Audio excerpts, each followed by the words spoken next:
Welcome to the Business Growth Spotlight, where we shine the light and talk with business leaders from all over the world who are here sharing their expertise and wisdom so we can all grow together. I'm your host, Heidi Schalk, co-founder of HLH Growth Solutions. And if you're new to the podcast, welcome. We're excited to have you here, and you're in for a real treat today. We're going to be diving into some integrative medicine and business growth. So without further ado, I'd like to introduce my guest today, Dr. Roger Jahnke with Health Action. So welcome, Dr. Roger, to the podcast. Thank you. Thank you so much. I'm thrilled to be here. And what an incredible topic. And thank you so much for getting this kind of information into the public domain. Let's jump in. Yeah, let's dive in. I'm appreciative that you're spending time and taking time out of your busy schedule to be here. So can you start us off telling us a little bit about yourself, about your company, Health Action, and your role within it?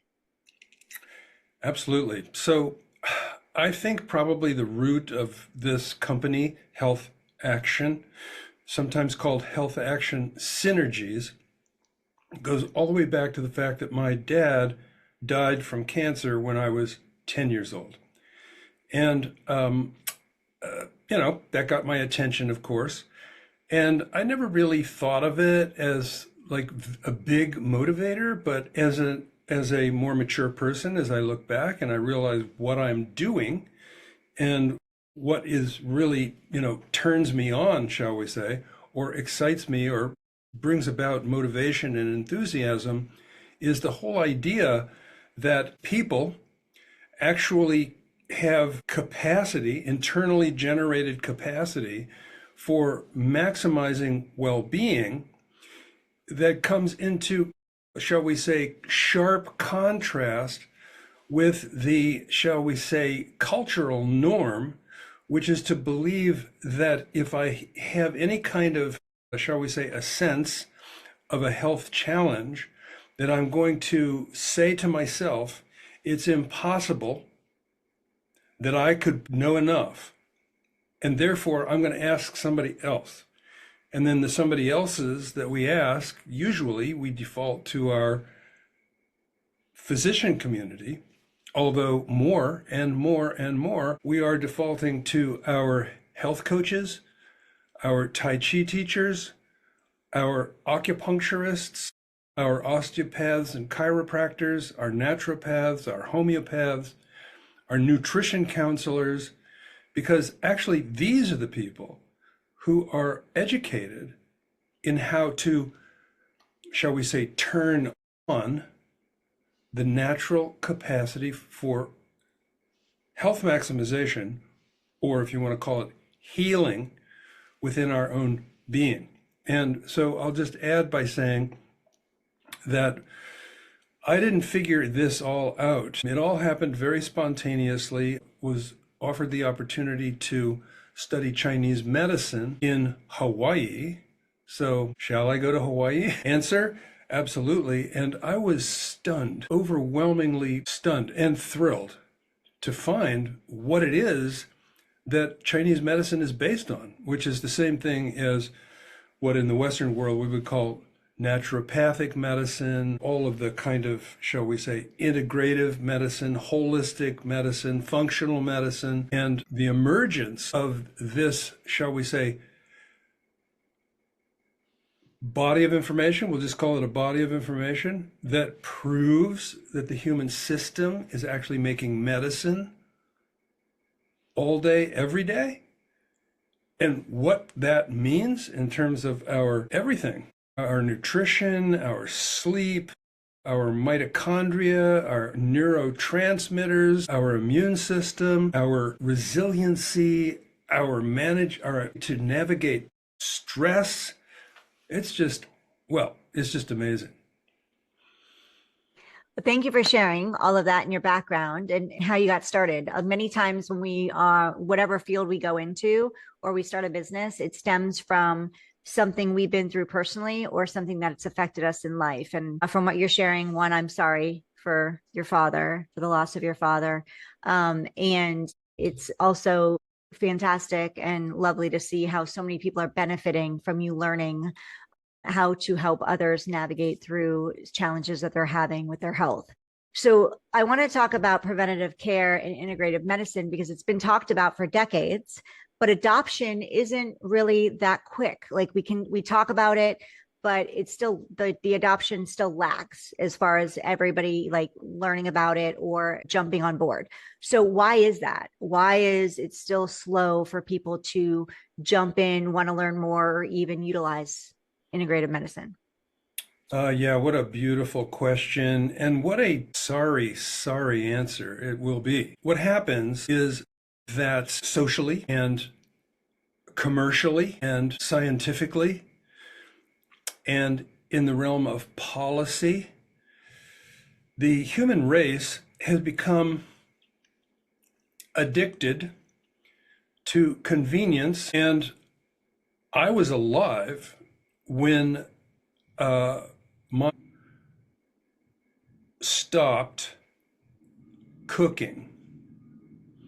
And the reason that she stopped cooking is that there was something called a TV meal or something like that. Oh, like Stofers. Yeah, they started putting out those TV dinners. Yeah, TV dinners. Right. And so could we blame her? Her mother stopped baking before her, and Betty Crocker gave us a kind of flour that was derived from high volume, low nutrition density farming and product manufacturing. And so we were addicted to new drugs, we were addicted to new agricultural methodologies. But what we now know, and this is important, listen carefully, everybody who's tuning in, as time passed, the industries realized that citizens were defaulting to their products. And so they became what I would call irresponsible. I won't say immoral, but I actually think about saying it all the time. To lower the cost of production, raise the cost of the product, utilize chemistry in agriculture and medicine in ways that actually, and people have to, well, you don't have to do anything, but you're allowed to explore the extent to which the pharmaceutical revolution and the agricultural revolution plot on a graph next to life expectancy and particularly chronic disease. Because when people are malnourished, underexercised, overstressed, at risk for insomnia, and utilizing input, supposedly nutritional input that is not nutritional, it creates a deficiency of function. And when a person stops functioning efficiently, they go to the doctor, they get a pharmaceutical that they do not need, and then they are a customer to the pharmaceutical industrial complex for the rest of their lives. What do you think? Thank you. I'm looking at your button on your, it's been drawing my attention on your jacket there. And I want to ask about that. So the button on your jacket, does that have anything to do with your business? What is that? Because you're wearing it. I feel like you're wearing it specifically. So I'd love to learn more. So when I go to conferences and I give a lot of presentations at conferences, I have a bunch of these buttons and I change them out relative to what conference that I'm at. This particular one is for the American College of Healthcare Executives. So that's CEOs, Yeah. board chairpersons, board members, finance officers, vice presidents.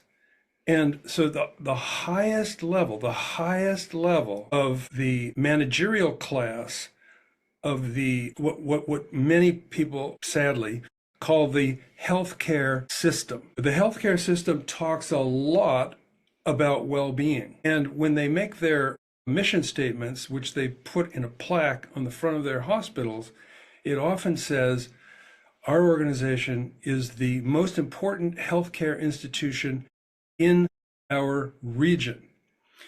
But they're not, because there's two ways of spelling healthcare: health, space, care, versus one word, healthcare. The one word healthcare means a financing system for medical intervention. Healthcare, two words, is like your grandma would have said, take care of your health and learn how to do that. And of course, we put our grandmother into a retirement home and act like she has no knowledge and default to convenience, and therefore get caught into the web of the medical industrial, pharmaceutical industrial, agricultural industrial, frankly, educational industrial, and military industrial complexes. And an industrial complex is basically a massive amount of shareholders who are expecting a profit. So the whole idea that people are in a healthcare system and that it's not based on profiting shareholders is immensely naive, immensely naive. And so this button is the one for the American College of Healthcare Executives, at which I have lectured as a keynote speaker many times. And going to those events, I have basically networked into consulting relationships with many large hospital systems and paid really well. And sadly, it's lip service. In other words, there's a work group, there's a project, there's a let's diffuse health and wellness into our community, do all kinds of beautiful, beautiful work to create community-based programs. In other words, not hospital-based programs, community-based programs, so that when the hospital says that we're actually involved in healthcare, that they can point to something. But I will tell you that one of the most disappointing things that I have ever experienced in my life is being paid well as a consultant to support organizations in doing something really good for their community, and then having that project basically go to zero for all the reasons. And you asked earlier, like, well, why is it that it's so hard for these organizations to adapt to this profound information that the humans have been aware of for probably 100,000 years, that the human body is always healing itself if you exercise it, sleep it, hydrate it, nourish it, and give it something that causes enthusiasm and support it in being exposed to nature and the shifting of the seasons and all of the beautiful things that humans have always been associated with, is that organizations don't do that. They don't do that. They don't do it for their patients. They don't do it for their staff. They don't do it for their employees. They don't do health maximization. They only do what is reimbursable in the, what I would call a kind of a sort of a RICO problem. You know, when we talk about a RICO suit, it means that somebody has been found guilty of fraudulently extracting resources, money, from innocent people.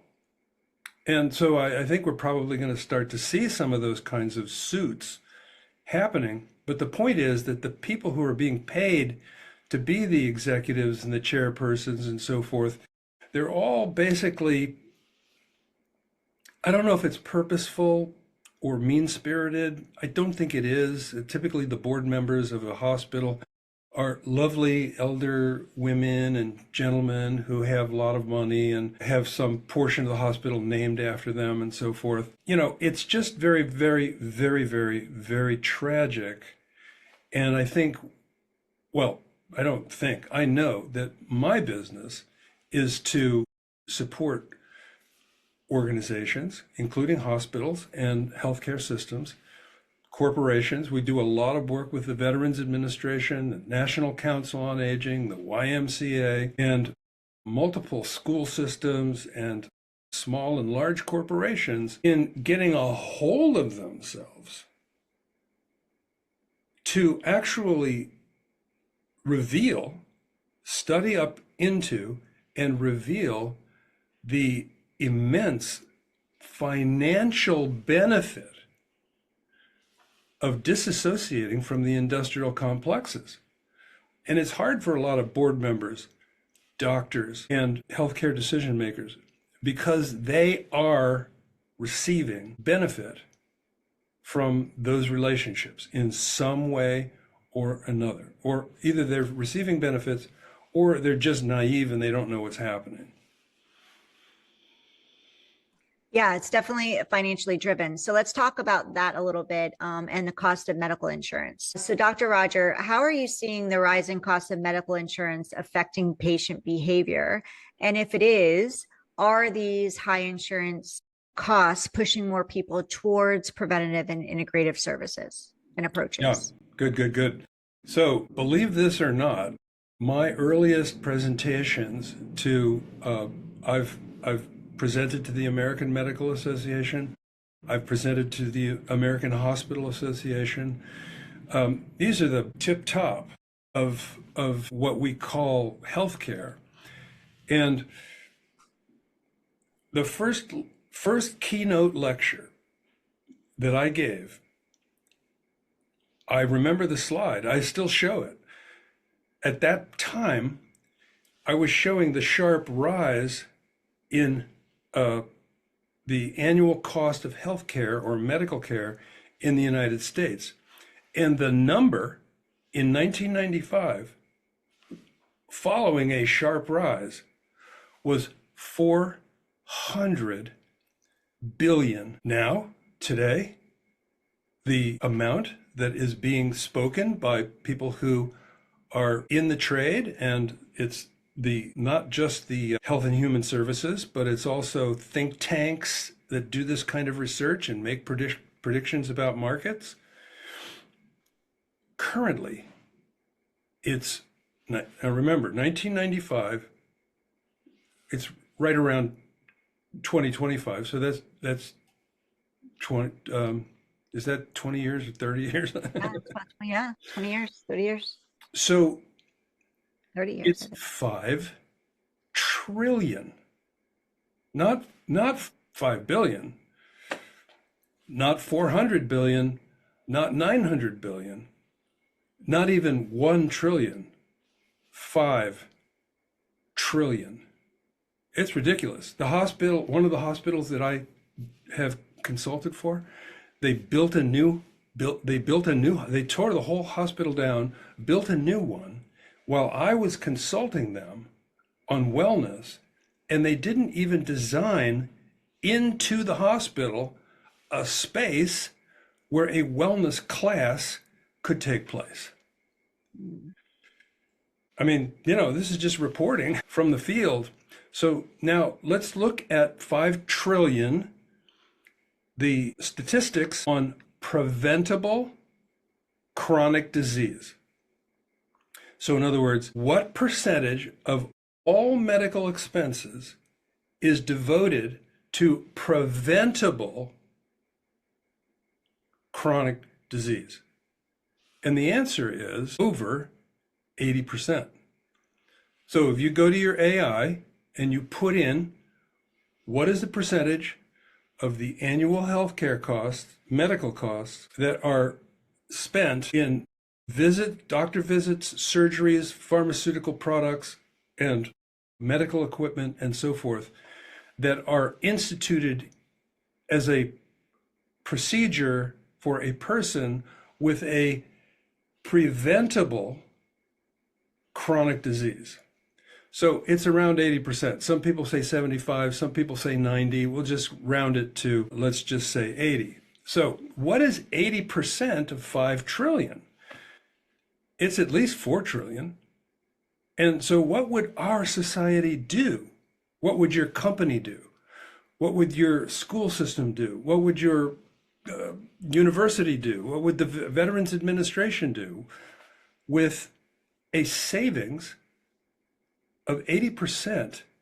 And if you go to AI and you look at this, is put in the question, how much will my organization save for every $1 I spend on health maximizing practices? You know, everything from nutrition to encouraging exercise to supporting people in understanding how to calm down and to protect themselves through their behaviors and so forth.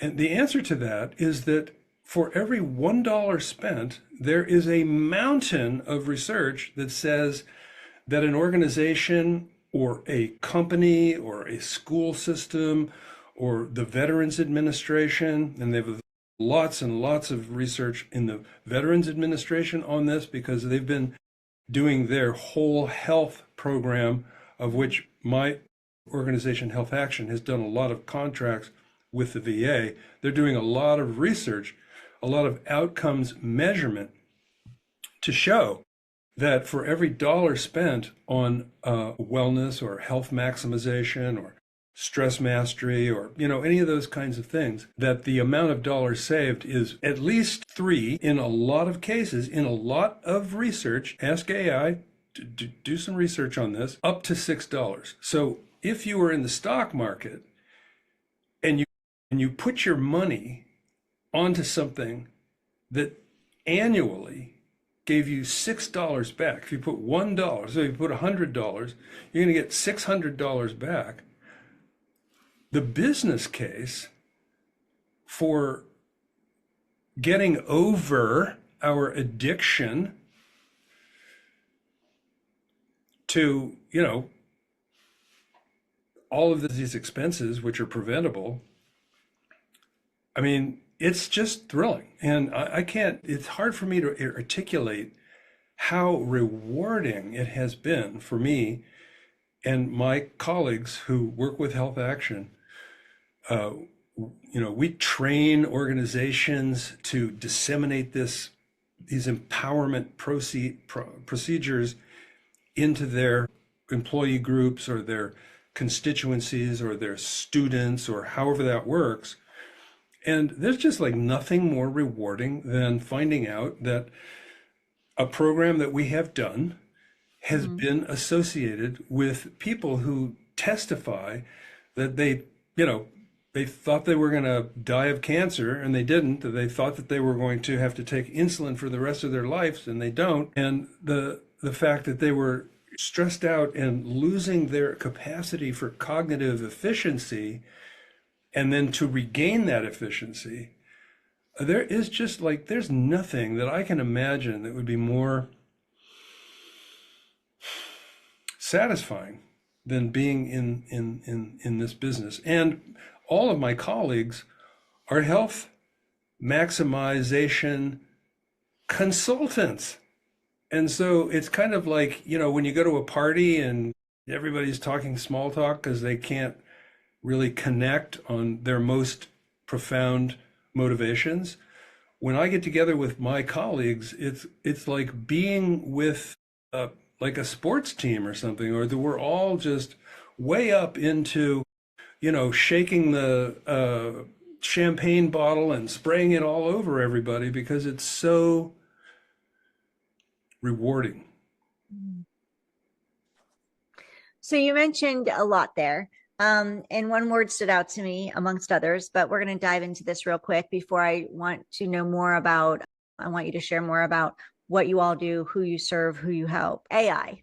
Let's talk about that a little bit because it's here. It's come on the scene. I've talked to a lot of people in the medical practice space, and I know this space is a little slower to adapt it. So I would love to know, are you utilizing it inside of your business? And if you are, how are you utilizing it? What are you doing? Or are you just dipping your toe in the water and still looking to expand that in the future? Or are you feeling like you're good the way things are? Yeah, we're wading in. I think we're in up to our hip. That's pretty good. Yeah, most of what we do with AI is we're right now we're in the process of doing a kind of re-engineering for the second quarter of the 21st century. So we're 25 years into the 21st century, and that's been, quite dynamic. And COVID caused us to shift a lot. And so we already got, shall we say, able to shift due to COVID and everything that was required to stay relevant during that time. And now, not too very long after that, we're called upon to, navigate this. And the thing that's, let's talk about the weird part. The weird part is that there's a lot of talk out there about how AI is dangerous. Then the second weird part is that AI will replace people. And I think that it's true that AI can be dangerous. And I think it's very true that AI will be replacing people. So that's just going to happen. It's not as if you and I can have a conversation here about how we would rather that didn't happen, or that we're kind of afraid about the fact that that's going to happen. I think you and I, and probably the people who are listening in here today, we have those feelings. We've taken in the information that AI will replace people and that it could be dangerous. Then there's the third one, which is the idea that AI is being nice to people and showing the aspect of itself that is sort of humanizing. So, for instance, if I have some ideas for our strategic planning that we're doing right now, and I want to be able to put those ideas into a form that my colleagues who I'm going to be doing this strategic planning with will be able to digest pretty quickly, I can do that with AI, and it is a marvel. And we're in the process of rewriting our business plan, and the assistance of AI. AI is like so smart about these things, like vision, mission, tagline. It's just like falling off a log for that intelligence to be able to assist a group of people who would typically have a hard time reaching a conclusion. And we just say, well, what do you think about what the AI said? And then everybody says, that's reasonable. Let's just go with that and move on to the next thing. So there's that. And then I'm fascinated with how AI can make a movie. Okay, so we take the conversation that we're having right now, and we take this question to put the question at the beginning, and then everything that I say in answer to this question into an AI that makes movies. It'll make a movie of either me saying it. It'll just say, give me your video and I'll cut it up and that'll be that. Or if you don't want to be seen, I'll put up this buff, athlete dude saying what you're saying, and then we'll B-roll it to, pictures of nature and herbal medicine and Chinese doctors and exercise, people doing exercise without having to go to the gym, all that stuff. AI can make a movie like that. We have not done that, but I am almost positive that we will be doing that. And when I go to YouTube, which I don't watch CNN, I don't watch MSNBC, I don't watch Fox News, I just don't. But I do go to YouTube. And YouTube knows me and knows that I am apolitical, and I want to hear a clip from Fox News followed by a clip from CNN, because I want to get oriented to all these people's concerns and considerations. It just gives me that. And many of those little movies that you watch on YouTube are AI generated from a script with a speaker and a bunch of imagery that's going along behind it. And I think that's fantastic. Now, what I also know is that AI can misdiagnose people and that there's a lot of that going on, and people are bringing AI information to their doctors, and the doctors are saying, Jesus, where did you get this? And so, I don't know how to deal with all of that. And I'm prepared. I'll just tell you this very briefly. I'm prepared for if something happens that shuts down supply lines, I've got a little food. I'm predisposed to being a gardener. My grandpa was a gardener. My dad would have been a gardener, and I am a gardener. And so we grow food, and we have a farmer's market very nearby, which happens on Sundays, and it's very festive, and all the food is organic. We grow our own food. We have fruit trees. We have a stash of food and water. So when the AI apocalypse, whatever that might be, occurs, we probably won't survive, but we'll make a go at it, and we're kind of prepared for that. So where are you located, Dr. Roger? I didn't ask you this when we first hopped on. So where are you Yeah, located? I'm in Santa Barbara, California. Okay, I'm in Florida. When you were mentioning trees and fruit tree and all of this, I was like, is he in Florida with me? So yeah, Yeah, I used to be from Ohio and have good friends there who have been snowed in many times. And while it's snowing in Ohio, which I think is beautiful, and I Mhm. think snow shuts things down, and people are called upon to have a different life for a few days, which is very positive. Beautiful. Yeah. But while they're in snow, what's happening here is that it's like Ireland. It's just popping. Oh, that's awesome. Yeah. So real quick, I know we're running out of time, so I want to make sure that we get everything in the next few minutes. Real quick, what's next for you and your company? Like, what are your goals for the next 12 months? And who do you serve? So for those listening, if they want to reach out to you and connect with you, who do you serve? Who do you help? And how do you help them? Yeah, we break one of the great rules in business, which is to have a target market. So it says, choose a market and focus on it.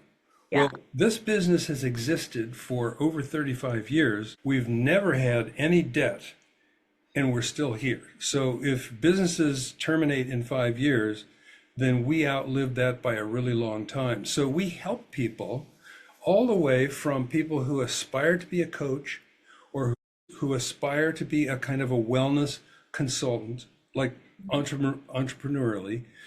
We do a lot of that. Then we also support organizations in training teams that can do that. So in other words, one level is bringing information to the public. Another level is training people in the public to be entrepreneurial in this space. Another is going B2B and working with agencies, institutions, corporations, and so forth to train teams in their organization to bring this information to their employees or their constituents. So if you take a school system, it's train staff and teachers to be able to disseminate information just casually, not like, okay, now we're gonna, something, something program. It's like if the teacher is well and if the principal is well, it's just natural for them to look well, act well, and speak about wellness things naturally in front of parents and students.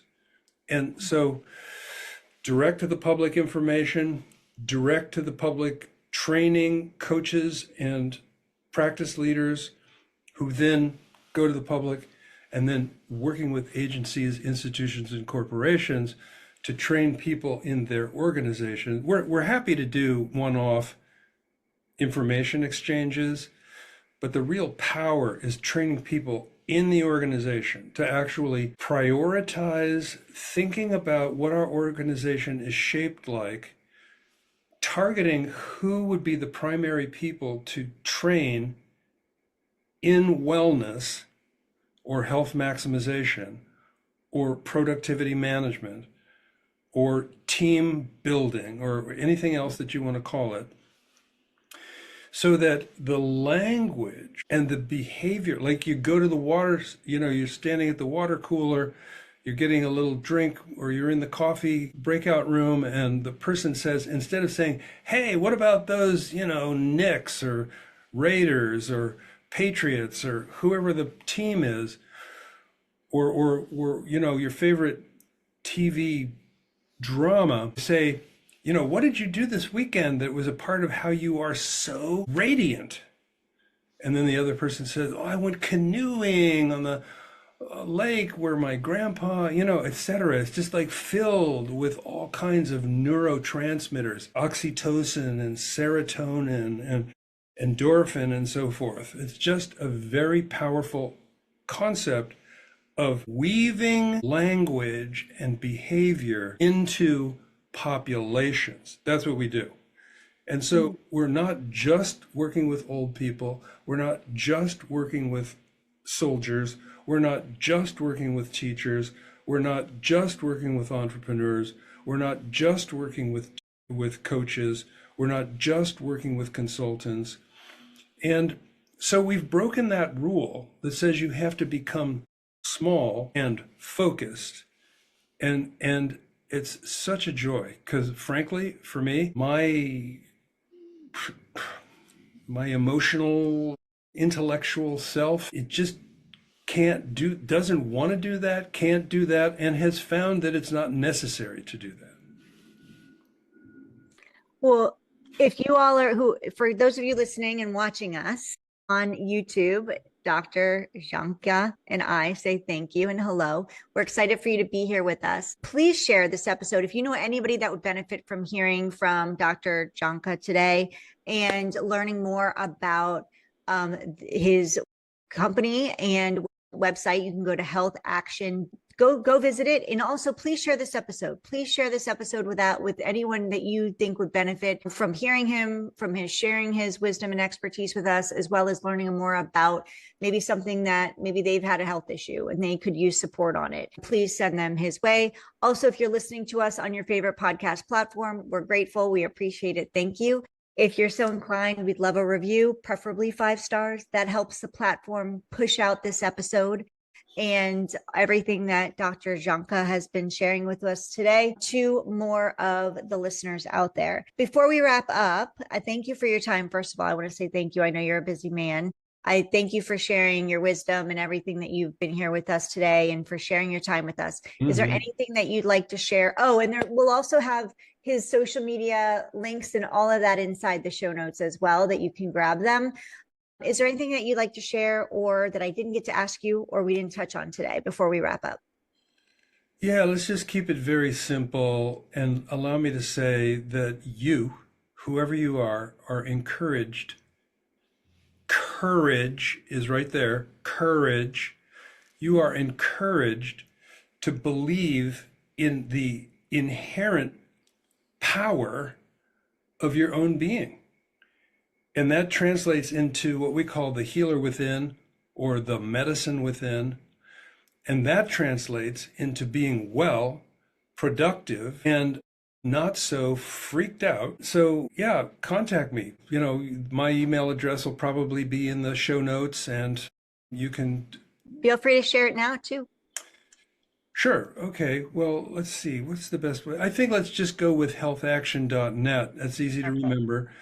Healthaction.net. There's very likely a info at button that you can press and actually, get an email address, or you can look me up on Facebook, or let's go to LinkedIn. This is a very LinkedIn oriented type conversation.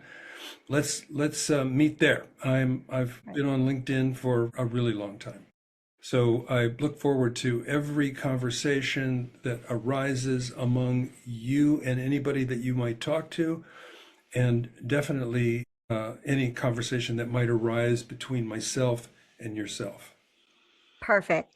Well, thank you for being here, Dr. Jahnke. You are so welcome. I wish you well. I wish everybody well. Take care. Thank you so much for listening, and we look forward to seeing you on the next episode of the Business Growth Spotlights.